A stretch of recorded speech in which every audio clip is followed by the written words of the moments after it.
వాళ్ళు మాట్లాడుతూ ఉంటారు. అంటే వాళ్ళకి ఈ సందర్భంగా ఒకటే తెలియజేయాలనుకుంటున్నా, మీరు అధికారంలో ఉన్నప్పుడు మీ బెదిరింపులకి మేము భయపడలేం. మీరు అధికారంలో ఉన్నప్పుడు మీరు చేసే దౌర్జన్యాలకి మేము భయపడలేం. అలాగే మిమ్మల్ని తగ్గించడం కూడా నాకు ఇష్టం లేదు.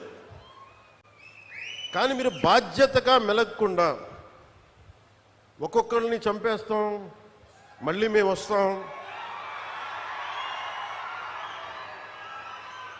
అని మీరు పిఠాపురం లాంటి చోట కూడా మీరు చిన్నపిల్లల మధ్యలో కాస్ట్ ఫీలింగ్స్ పట్టుకొస్తే మిమ్మల్ని మీ అధోగతికి నేను ఏం మాట్లాడను, మీ దిగజారుడుతనానికి నేను ఏం మాట్లాడను. ప్రకృతిని ప్రేమించేవాడు, తల్లిదండ్రులను గౌరవించేవాడు చేసే పనులా ఇవి? పిల్లలకి కులాలను పట్టుకొస్తామా, ఆపాదిస్తామా? వేరే దారులు లేవా మీకు పాలిటిక్స్ గురించి మాట్లాడడానికి? సిగ్గుందా ఒక్కొక్కరికి అలా చేసేవాళ్ళకి?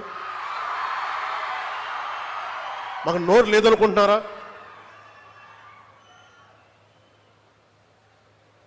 కూర్చొని మీరు కాంట్రాక్ట్లు వేస్తే కాంట్రాక్ట్లు వేసిన వాళ్ళందరినీ మేము బెదిరించేస్తాం, జైల్లో పెడతామంటే ఏమనుకుంటున్నారా మీరంతా?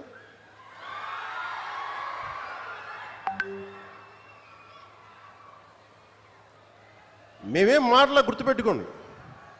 అలా బెదిరించే సమూహం ఎవరైనా సరే,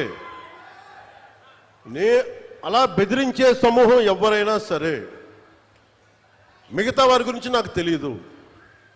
పవన్ కళ్యాణ్కి అధికారం ఉన్నా అధికారం లేకపోయినా పవన్ కళ్యాణ్ ఎప్పుడు పవన్ కళ్యాణ్ లాగే ఉంటాడు, భయపడ్డాం.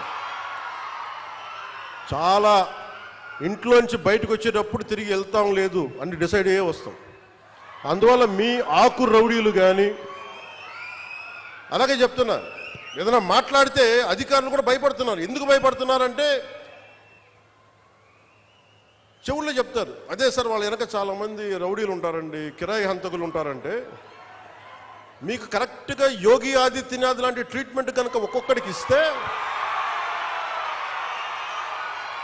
ఒక్కొక్కడికి రౌడీజం అంటే కాలు కాలు కీలు కీలు తీసి మడత పెట్టి కింద కూర్చోపెడితే, అప్పుడు కరెక్ట్గా చెప్తా, కరుడు గట్టిపోయిన జీవితకాలం ఒకే మనం వాళ్ళకి ఏకీభవించవచ్చు, ఏకీభవించకపోవచ్చు.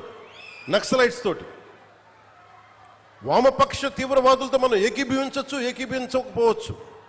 అలాంటి బలమైన ఆర్గనైజేషన్నే కకావికలం అయిపోయిన పరిస్థితుల్లో ఉంటే ప్రభుత్వం తలుచుకుంటే, అలాంటిది ఇన్ని లక్షల మంది పోలీసుండి, ఇన్ని వందల మంది ఐపీఎస్లుండి, 1000-2000 ఉన్న డిఎస్పీలుండి, అలాంటి కిరాయి గ్యాంగుల్ని మెయింటైన్ చేసే వ్యక్తుల మీద 2 రోజులు 48 గంటలు మీ చుట్టుపక్కల ఎవరున్నారు, వాడి పేరేంటి అన్ని కనుక్కొని ఒక పొలిటికల్ నిర్ణయం తీసుకుంటే ఇక మళ్ళీ ఎప్పుడు ఇలాంటి మాటలు రారు. మీరు అక్కడ దాకా తీసుకెళ్ళకండి.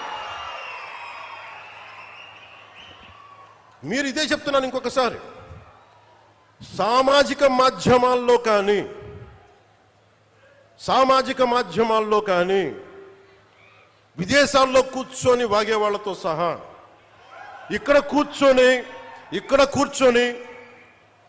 భవిష్యత్తులో మేము వస్తాం, వచ్చి మేము ఏం చేస్తామంటే, వచ్చినప్పుడే మీరేం పీకలేదు, మరి ఏం మాట్లాడతారు? ఇప్పుడు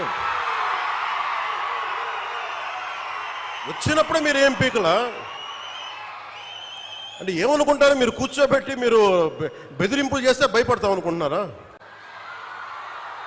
దానికి మేము ఒక్కడు చిన్నప్పటి నుంచి కూర్చొని అమరజీవిని గుండెల్లో పెట్టుకున్నాడంటే వాడికి ఎంత పిచ్చి ఉంటుంది? ఏ మ్యాడ్నెస్ ఉంటే ఇలా వస్తాం మేము? ఏ అండదండ లేకుండా పార్టీ పెట్టి ఇక్కడ దాకా వచ్చామంటే ఎంత కమిట్మెంట్ ఉండాలి నీకు, సమాజం మీద, దేశం మీద, రాష్ట్రం మీద, ప్రజల మీద?